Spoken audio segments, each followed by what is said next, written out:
दोस्तों जितने भी बड़े बड़े यूट्यूबर या इन्फ्लुएंसर मार्केट में क्रिप्टो डाउन को लेकर यूट्यूब पर ज्ञान दे रहे हैं, प्लीज़ ऐसे लोगों की बातों को बिल्कुल भी ना सुनकर आप गलती से भी कोई गलत डिसीजन मत ले लेना। आज की इस वीडियो में ऐसे फैक्ट्स के ऊपर बात करेंगे जिससे आपके दिमाग में जो भी अभी के टाइम में क्रिप्टो करेंसी को लेकर नेगेटिव पोजीशनिंग कर दी गई है, अगर आप इन यूट्यूबर्स या फिर इन्फ्लुएंसर्स की बातों को दरकिनार रखकर एक पॉजिटिव माइंड से अपनी क्रिप्टो को होल्ड कर रखेंगे तो आपको आगे के आने वाले 8-10 महीनों में अच्छा खासा प्रॉफिट देखने को मिलेगा। जैसे जैसे मार्केट दुरुस्त होते हुए नजर आएगा वैसे वैसे। दोस्तों इसी के साथ मैं आपसे रिक्वेस्ट भी करूंगा, वीडियो को लाइक करने के लिए नहीं बोलूंगा, लेकिन आपको वीडियो को शेयर करने के लिए रिक्वेस्ट करता हूं, क्योंकि दोस्तों हमारे ऐसे बहुत सारे भाई भी हैं जिन्होंने किसी के कहने पर या बिटकॉइन या क्रिप्टो करेंसी का नाम सुनकर या फिर बहुत जल्दी पैसा कमाने के चक्कर में बिना किसी जानकारी के क्रिप्टो करेंसी में अपना पैसा इन्वेस्ट कर दिया।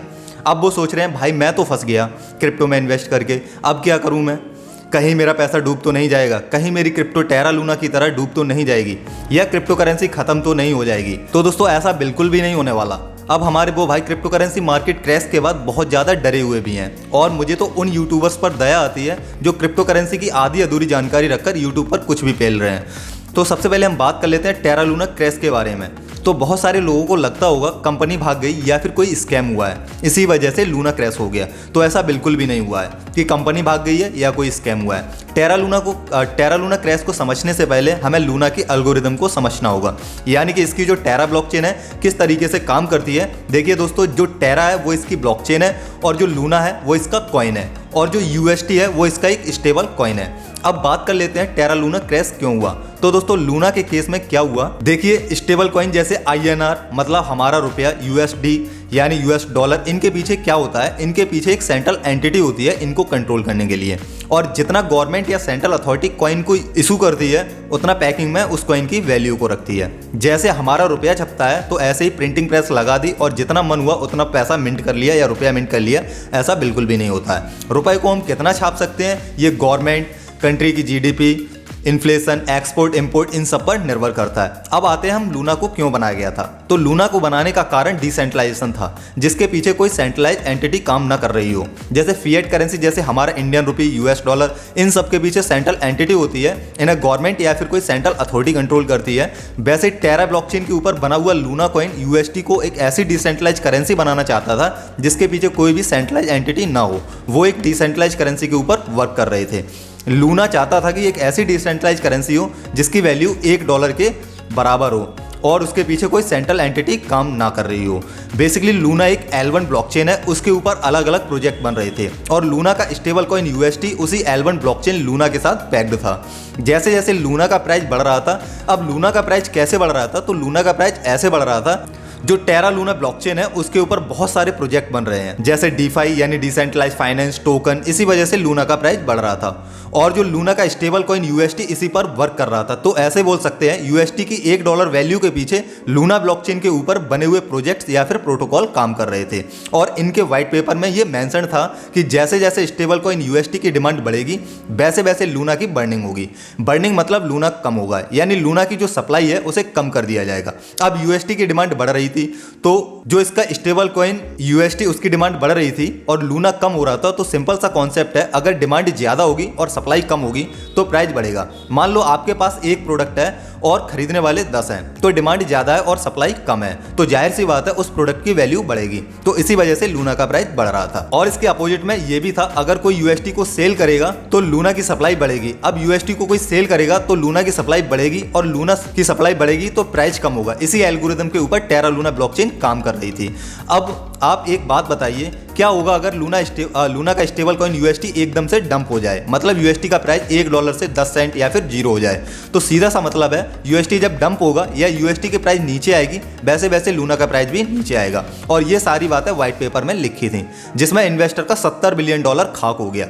अब उसको बचाने के लिए उनके फाउंडर्स या उनकी जो टीम है वो यूएसटी की बैकिंग बिटकॉइन बाई कर रहे थे। उन्होंने $3.5 बिलियन के बिटकॉइन बाई किए और भी कई क्रिप्टो करेंसी बाई की, लेकिन वो फिर भी सक्सेस नहीं हो पाए। उन्होंने बैकिंग में जो भी बिटकॉइन या क्रिप्टो करेंसी बाई की थी वो भी बिक गई। तो दोस्तों ये सारी बातें मैं आपको इसलिए बता रहा हूँ, बहुत सारे बड़े बड़े इन्फ्लुएंसर क्रिप्टो करेंसी को बेकार बता रहे हैं। मैं यहाँ पर सारे यूट्यूबर्स को नहीं बोल रहा हूँ, बहुत सारे अच्छे इन्फ्लुएंसर्स भी हैं जो क्रिप्टो करेंसी को हमेशा सपोर्ट करते हैं।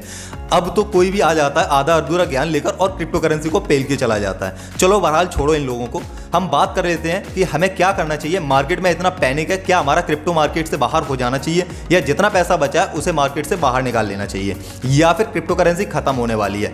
ऐसे बहुत सारे सवाल हमारे भाइयों के दिमाग में आ रहे होंगे। तो दोस्तों सबसे पहले मैं यही बोलूंगा कि आपको बिल्कुल भी टेंशन नहीं लेनी है, आपको पेशेंस रखना है। धीरे धीरे चीजें आपके हिसाब से चलने लगेंगी।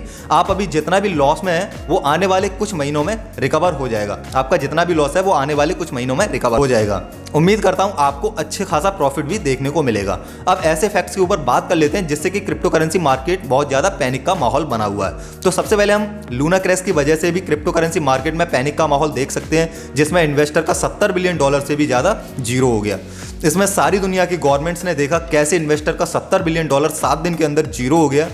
तो गवर्नमेंट भी इनको अच्छे से मॉनिटर कर रही है और गवर्नमेंट भी सोच रही है कैसे रेगुलेशंस बनाने चाहिए जिससे कि इन्वेस्टर का पैसा बचाया जा सके। तो ये भी क्रिप्टो करेंसी मार्केट के अंदर एक अच्छी खबर नहीं है, जिससे जो न्यू इन्वेस्टर्स हैं उनके दिमाग में एकदम से क्रिप्टो करेंसी को लेकर डर बना हुआ है। दूसरा जो है वो है इस टाइम पर ग्लोबल सिचुएशन ऐसी हुई पड़ी है जिसमें इन्फ्लेशन हाइक, फूड क्राइसिस। अगर वहीं हम यूएसए की बात करें तो यूएसए में 40 साल के बाद ऐसा हुआ है कि इन्फ्लेशन इतना बढ़ गया है जो कि इन्फ्लेशन रेट 8.6% पहुंच गया है। साथ ही साथ में यूएसए में इंटरेस्ट रेट हाइक हो रहे हैं और इसी वजह से हमें globally stock market, forex market में पैनिक का माहौल देखने को मिल रहा है और इन सब का इंपैक्ट क्रिप्टो करेंसी मार्केट के ऊपर भी पड़ रहा है। तो दोस्तों जो भी इंपैक्ट आपको दिख रहा है ये सब शॉर्ट टर्म इंपैक्ट है। मार्केट आगे के आने वाले 8-10 महीनों में ऊपर की तरफ रुख दिखाती हुई नजर आएगी। और दोस्तों अंत में आपसे मैं यही रिक्वेस्ट करूंगा, आप सारे दिन मार्केट को देखने से बचें, फालतू की क्रिप्टो करेंसी की खबरों को देखने से बचें। अगर आपने किसी भी क्रिप्टो करेंसी में इन्वेस्ट कर दिया है तो आपको अभी इंतजार करना चाहिए। आपको पैनिक में आकर कोई भी गलत डिसीजन नहीं लेना है। आपको बिल्कुल भी क्रिप्टो करेंसी को सेल करके मार्केट से बाहर नहीं निकलना है, क्योंकि जो बड़े बड़े वेल्स हैं वो सब इसी का वेट कर रहे हैं जो कि छोटे छोटे इन्वेस्टर मार्केट में पैनिक का माहौल देखकर बाहर निकलें और वो फिर डिप में आकर बाई करें और अच्छा खासा प्रॉफिट निकालें। धीरे धीरे सारी चीजें नॉर्मल हो जाएंगी, फिर से आपके चेहरे पर मुस्कान दिखेगी। दोस्तों इस वीडियो को मैं यहीं पर एंड करता हूं। दोस्तों सीखते रहिए, सिखाते रहिए, बहुत सारा पैसा कमाते रहिए। मिलते हैं अगले वीडियो में, तब तक मुस्कुराते रहिए। Take care and be safe.